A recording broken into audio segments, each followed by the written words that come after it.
Yo he dicho varias veces que de un tiempo a esta parte, y de esto de un tiempo a esta parte, es de bien harto tiempo de esta parte,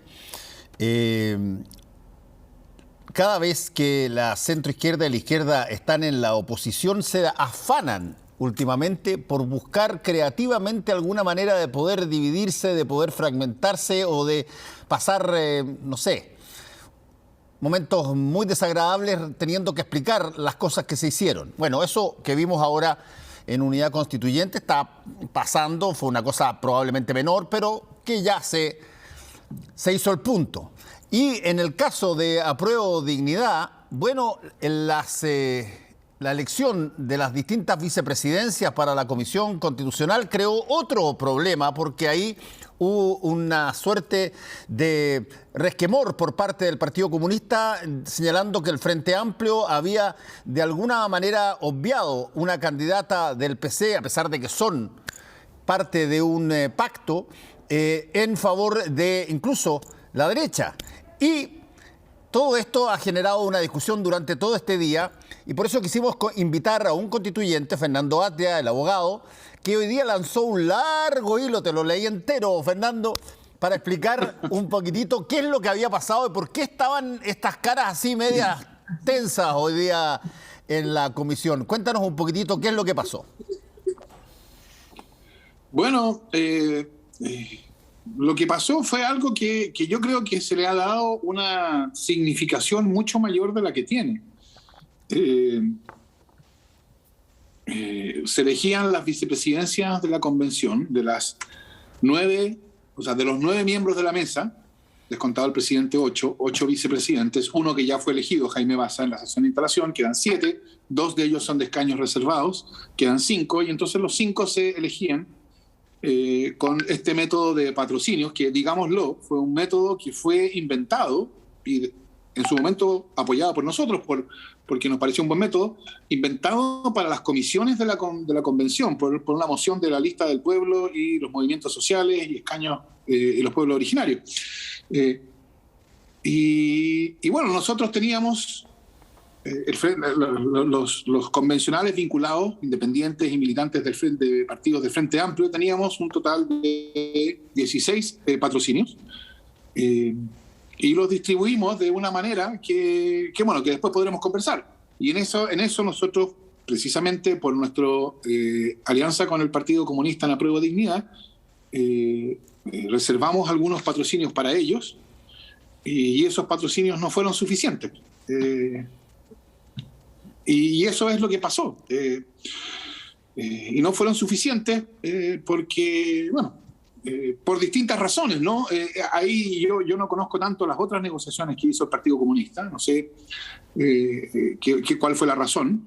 Y en definitiva la mesa se conformó como se conformó, sin una vicepresidencia del Partido Comunista, aunque hay que decir, uno de las vicepresidencias de escaños reservados es conocidamente una independiente bien cercana al Partido Comunista, más o menos la misma, una posición aparentemente análoga de la que tiene Jaime Baza, que también es un independiente cercano al Frente Amplio, ¿no? Ahora, esa es la situación. Ahora, Fernando, esto es algo que de alguna manera no se conversa con los aliados, porque convengamos una cosa, la alianza que cabe dentro del Pacto de Apruebo Dignidad es una alianza originada para tener un candidato presidencial, no es para la convención constituyente. Claro. Y desde ese punto de vista alguien podría argumentar, perdona, pero si es que queremos tener un acuerdo para la convención constituyente, constituyámoslo, digamos, hagamos un pacto ad hoc para eso, digamos. El otro era para escoger a un candidato presidencial.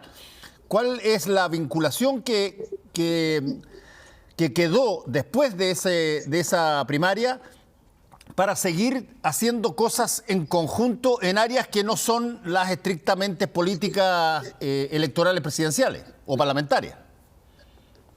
No, a ver, Apruebo Dignidad no es solamente para la presidencial. De hecho, los convencionales que estamos ahí, fuimos los convencionales del Partido Comunista, de la Federación Regionalista Verde Social y del Frente Amplio, fuimos en una lista de Apruebo Dignidad. Apruebo Dignidad originalmente fue una lista para la elección de convencionales.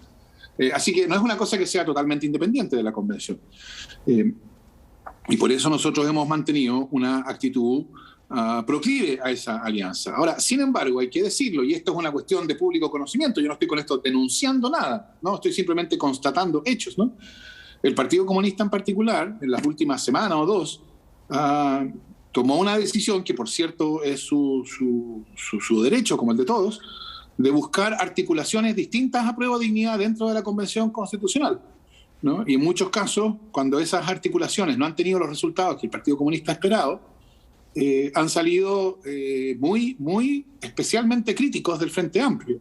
Entonces, por otro lado, también yo creo que hay la Convención Constitucional que tiene una lógica distinta, es verdad eso.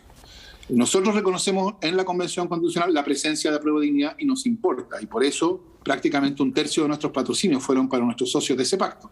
Pero también observamos que el Partido Comunista ha tenido una posición distinta de articulación con otras fuerzas y en muchos casos en contra del Frente Amplio. Y entonces, claro, es un poco curioso que, claro, ahora resulta que Apruebo Dignidad es la primera prioridad para todos, pero no lo era. No lo era cuando había que discutir las coordinaciones de las comisiones o las mociones a ser presentadas, etcétera. Yo creo que la lógica de la convención tiene una cierta especificidad. De hecho, la convención tiene que operar con un horizonte, no ahora, que no es pero va a serlo, un horizonte de construir una mayoría transformadora, no solo de Apruebo Dignidad, de 2/3 de los miembros de la convención. Y eso exige, por cierto, articulaciones que van más allá de Apruebo Dignidad. Y entonces hay espacio para que se vayan probando y otros intentos, y el Partido Comunista ha estado bien intensamente en eso, y eso ha tenido también otras consecuencias, como que nosotros hemos ido construyendo confianzas también con otros grupos, y también teníamos que usar nuestros patrocinios para apoyarlos, y esa es la situación. Yo le quitaría dramatismo. Esto no quiere decir que Apruebo Dignidad, la convención esté quebrada ni nada. La convención no tiene un mes de existencia, recordémoslo. Es un espacio nuevo, totalmente novedoso, no tiene ningún parangón en ningún otro espacio político que conozcamos. Hay fuerzas que son totalmente novedosas también, ¿no? O sea, hay una representación considerable en la lista de los movimientos sociales, en la lista del pueblo, en los escaños reservados de sectores, grupos, posicionamientos que nunca habían tenido presencia en espacios institucionales. Y entonces, claro, hay un periodo, por así decirlo, de rodaje en que las relaciones que se han construido a nivel nacional, presidencial y que nos importan, tienen que encontrar la manera de calzar en este nuevo espacio. Y eso, por supuesto, no es un proceso que sea fácil o inmediato, sino toma tiempo. Ahora, tomemos en cuenta que no alcanzamos a llevar un mes en esto. Ahora, Fernando, no cabe ninguna duda que buena parte de la tensión que se generó prácticamente hoy día nació de la frase del ex candidato Daniel Jadwe, que decía que en una de esas se podían tomar la libertad de explorar un camino propio. Cosa que en la tarde el presidente mismo del Partido Comunista dijo que no iba a haber ninguna búsqueda de camino propio, sino que se iba a mantener lo que significaba el pacto de Apruebo Dignidad, y que con respecto a Gabriel Boric era el candidato de ese pacto. Pero causó ruido durante harto rato en la mañana. ¿Qué significaba esto? Se lo está diciendo el candidato, no es cualquier persona, digamos. Sí, es verdad. Yo supongo que esa es una pregunta que tienes que hacerle a él. Sin duda. Porque evidentemente yo supongo que la posición del Partido Comunista es la posición que se manifiesta a través de su presidente, que dijo exactamente lo que tú dices. Entonces yo supongo que después de esa declaración de Guillermo Tellier, por lo menos esa dimensión del asunto, yo supongo que ha quedado suficientemente clarificada. Ahora, había, Fernando...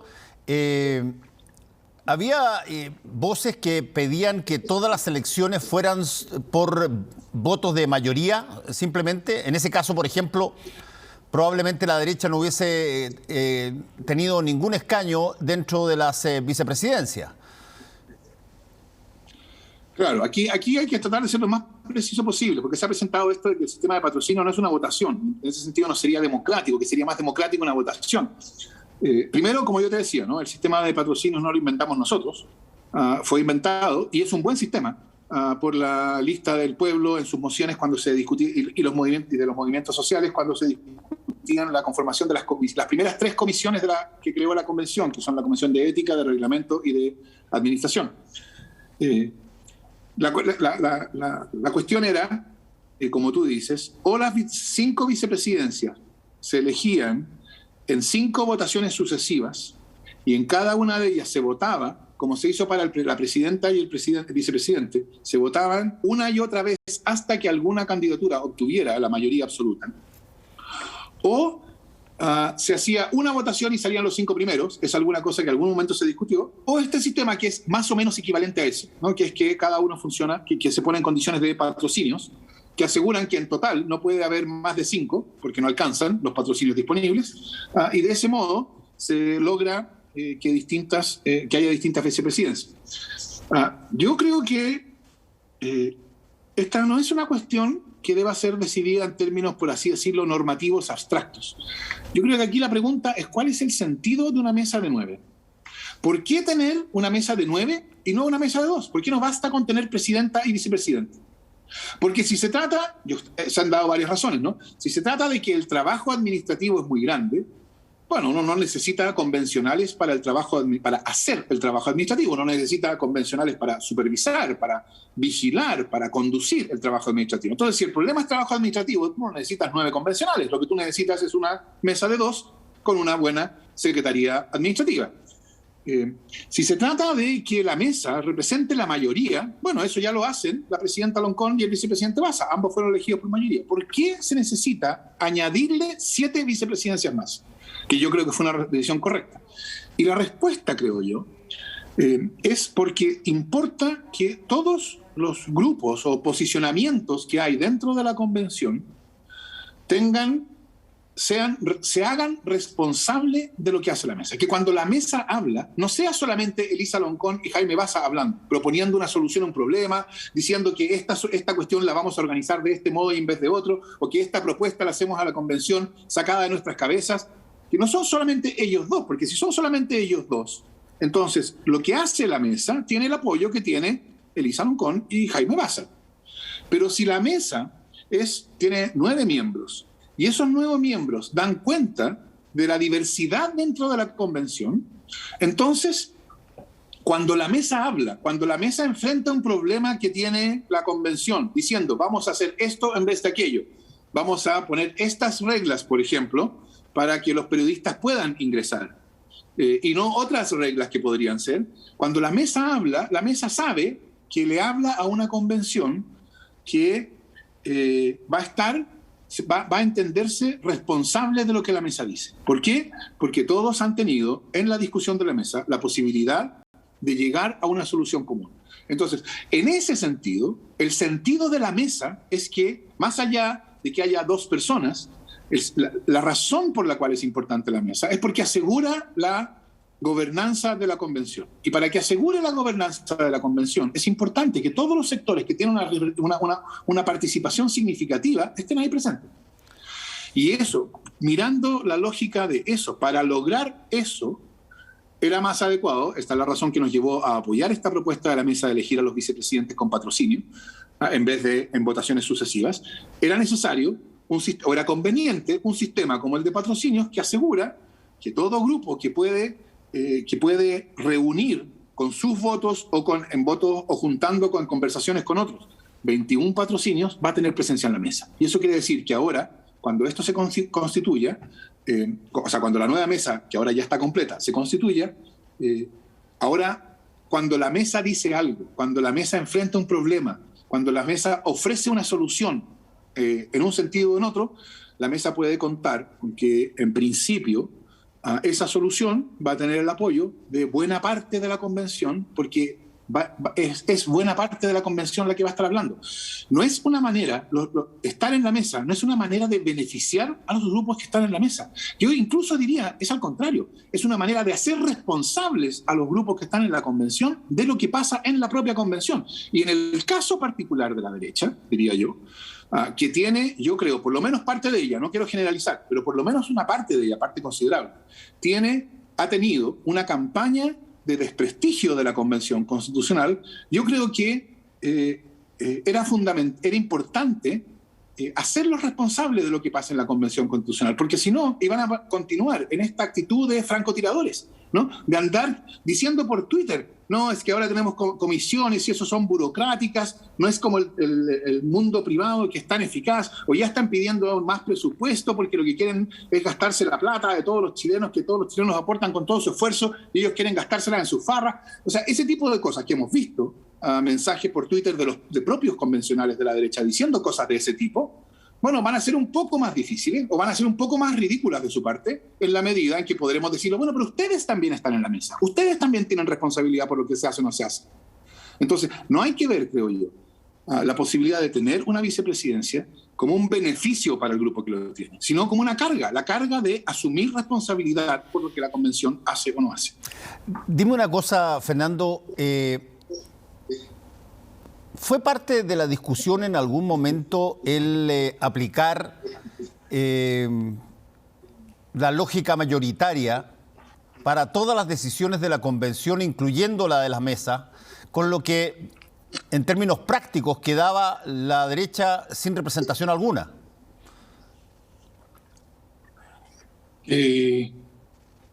A ver, mira, se discutió desde el principio la posibilidad de que la mesa fuera elegida así. Y esa discusión llegó hasta la votación, hasta el martes pasado, ¿no? En que se votó esto y hubo una parte importante de la convención que votó, aunque minoritaria, que votó por hacerlo en elecciones sucesivas. Pero la verdad, ya cuando se había discutido lo de las comisiones, la conformación de las comisiones, ya no estaba en esos términos la discusión. Como te digo, te menciono por tercera vez, el sistema de patrocinios que se usó para las vicepresidencias ahora, no se inventó para las vicepresidencias. El sistema de patrocinios, es decir, que se integrara el órgano respectivo mediante la presentación de un postulante respaldado por un número determinado de patrocinios y que el solo hecho de tener esos patrocinios aseguraba un cupo en ese órgano, eso fue una propuesta que hicieron la Lista del Pueblo y los de movimientos sociales y del pueblo originario para la conformación inicial de las 3 comisiones transitorias que se crearon al principio, la de ética, la de reglamento y la de administración, y que después se reutilizó. O sea, después de crear ese sistema, de usarlo, de que se conformaran las 3 comisiones, cuando llegó el momento de discutir la creación de las 5 comisiones adicionales que se crearon la semana pasada, se volvió a insistir en el mismo mecanismo, ¿no?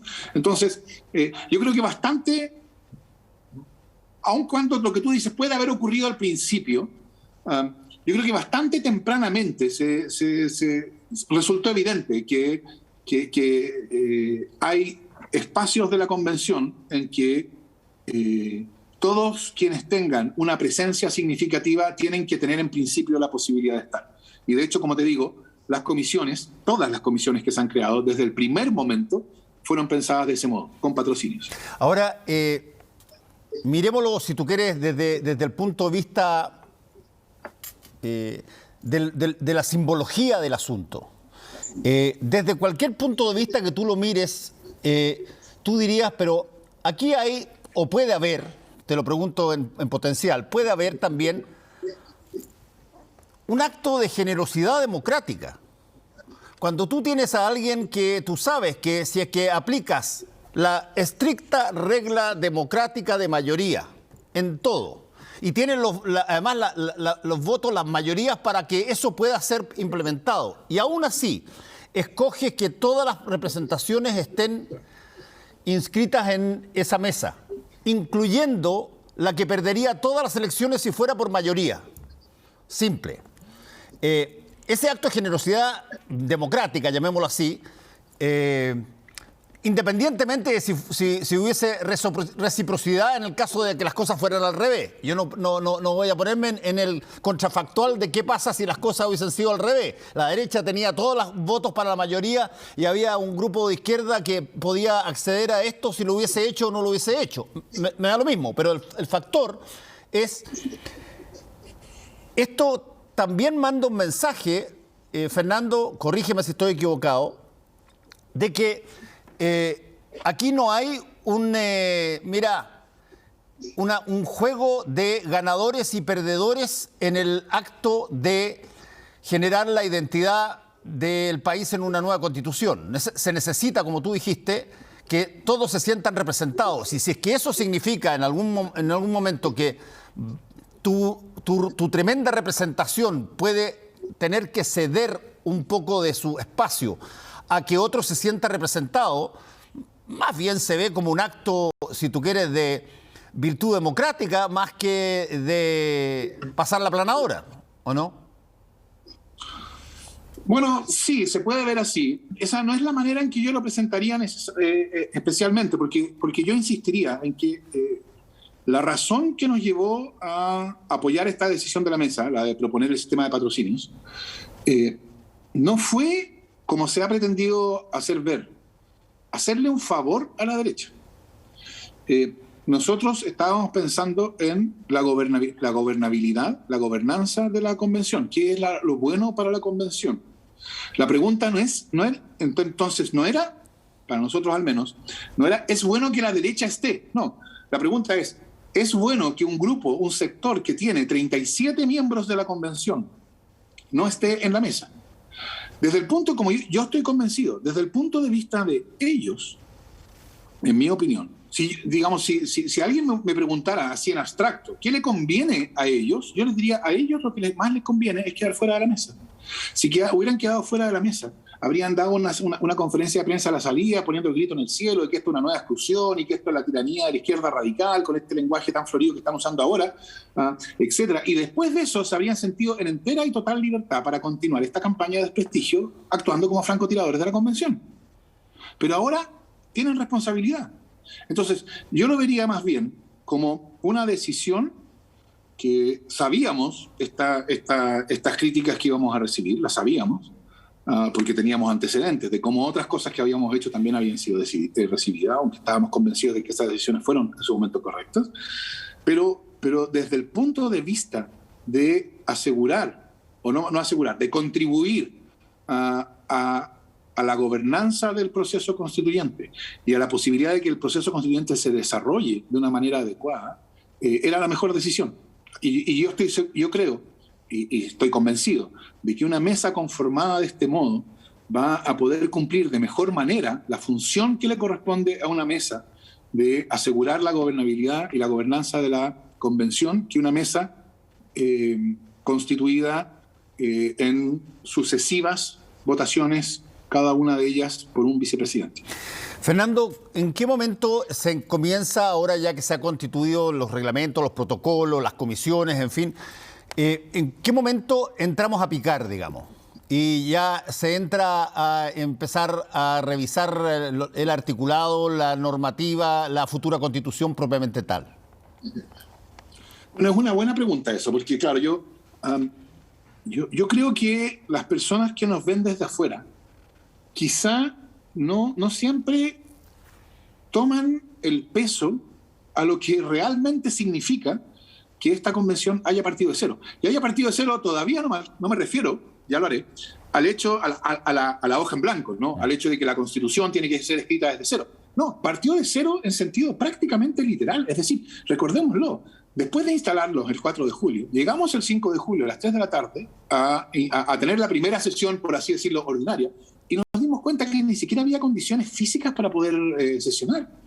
Es decir, no cabíamos todos en el hemiciclo por razones de aforo y no estaba previsto que hubiera otras salas vinculadas al hemiciclo de modo tal que pudiéramos todos sesionar satisfaciendo las reglas de aforo. O sea, las cuestiones básicas como esas. Y después de eso, sin tomar en cuenta eso, la precariedad material con la cual nos encontramos, también teníamos una precariedad, por así decirlo, normativa, procedimental. No había regla de procedimiento alguno. Entonces, cuando la mesa, la presidenta Loncón o el vicepresidente Bassa decían, bueno, ahora vamos a hacer las cosas así, cualquiera en principio estaba en posición de levantar su mano a pedir que se le diera la palabra. No habían reglas sobre cómo se daba la palabra, o sea, había que dar la palabra de alguna manera, pero tampoco estaba claro, pero levantar la mano, pedir que se le diera la palabra, y cuando se la daban, decir, ¿por qué hacemos las cosas así y no asá? Cada decisión que se tomaba estaba expuesta, porque no había ninguna regla previa, a ser discutida en términos de si, ¿por qué lo hacemos? ¿Quién dice que lo tenemos que hacer así y no asá? Eso se ha ido lentamente. Esto no es una crítica, ¿no? Porque esto es la naturaleza de un proceso que comienza genuinamente desde cero. Y no me refiero a la hoja en blanco, me refiero a todo. Se ha ido lentamente supliendo. Se han ido dando, nos hemos ido dando reglas mínimas de procedimiento. Hemos ido creando comisiones. La creación de comisiones no es la creación de burocracia, como algunos han dicho. La creación de comisiones es la creación de espacios donde se hace posible la conversación. ¿No? Porque evidentemente, como cualquiera que lo vea puede observar, en el plenario, el plenario no es para que los convencionales conversen entre ellos. El plenario es para que los convencionales conversen con el público. Y eso cumple una función muy importante en términos de representación política. Pero no es en el plenario en que vamos a estar intercambiando razones, ¿no? En que alguien en el plenario, en sus 2 minutos, va a dar una razón y el siguiente va a decir, oh, sí, tienes tú toda la razón, yo estaba equivocado, voy a cambiar mi opinión. Eso no pasa, dada la interacción propia del plenario. Entonces, para que haya espacios de conversación política y que podamos avanzar en esos términos, era fundamental crear comisiones. Se crearon 3 primero, 5 después. Ya están esas 3 funcionando. Hoy día tuvimos la primera sesión de audiencias públicas de la Comisión de Reglamento. Escuchamos a 6 instituciones hoy día y tenemos una lista de otras 100 o más en los días por venir. La Comisión de Ética está haciendo algo parecido. La Comisión de Participación ya lo va a hacer. Entonces, está empezando a crear procedimientos. El vicepresidente Bassa, Jaime, decía en alguna entrevista hoy día o ayer que él anticipaba que en septiembre es probable que ya tengamos un reglamento, y teniendo un reglamento, es decir, teniendo ya fijas nuestras reglas para proceder a la discusión constitucional, los procedimientos, etcétera, podremos entrar a la discusión de la Convención Constitucional. Yo pensaría algo así como a vuelta de las vacaciones de septiembre, ¿no? O sea, más bien hacia el final de septiembre. Pero yo creo que septiembre, dicho en términos amplios, es un buen horizonte. Lo probable, tenemos que tener un reglamento. De nuevo, el reglamento no es un conjunto de reglas burocráticas. El reglamento es lo que hace posible que 155 personas que representan distintos posicionamientos, ideas, realidades sociales, intereses, etcétera, que el reglamento es lo que hace probable que esas 155 personas puedan trabajar en común y hacer algo entre todas. Sin reglamento, eso es muy difícil. Y por lo tanto, lo primero que estamos haciendo, y ya empezamos ese trabajo, es darnos ese reglamento. Tenemos reglas mínimas, que es una especie como de proto-reglamento. Esas reglas mínimas tienen que transformarse en un reglamento completo. Lo probable es que eso nos tome todo agosto, por lo menos. O sea, si las cosas resultan bien y rápido, a fines de agosto vamos a tenerlo. Lo probable es que se demore un poco más que eso, probablemente septiembre. Una vez que tengamos reglamento, bueno, ahí ya con un procedimiento establecido, vamos ya teniendo, por ejemplo, comisiones temáticas, sabiendo cuáles van a ser las comisiones temáticas. ¿Va a haber una comisión de derechos humanos, de derechos constitucionales? Probablemente sí. ¿Va a haber una comisión de descentralización o reforma del Estado? ¿Va a haber una comisión de bases fundamentales? En fin, cuando tengamos convenciones temáticas, cuando tengamos procedimientos, entonces va a empezar, creo yo, la discusión, va a empezar en su dimensión institucional la discusión sobre el contenido de la nueva Constitución. Y como lo dice Bassa, yo miraría como horizonte para que eso pase el mes de septiembre. No digo el 1 de septiembre, digo durante el mes de septiembre es probable que eso comience. Bueno, Fernando, vamos a estar atentos y vamos a ver cómo sucede esto, porque tú lo dijiste al principio y es una cosa que a veces se olvida. Nada de lo que está pasando en la Convención Constitucional ha tenido una experiencia previa en otras situaciones similares en la historia de Chile, de la forma como fue constituida esta Convención Constitucional. Así que me imagino que no solamente no va a ser la última discusión que se tenga, pero evidentemente se va a enmarcar luego un trabajo ya directamente a lo que corresponde a una nueva constitución. Te quiero agradecer por haber estado conversando con nosotros hoy día en la noche, Fernando. Gracias. No, muchas gracias, Fernando. Para mí siempre es un gusto estar conversando contigo. Gracias. Gracias. Volvemos en un ratito.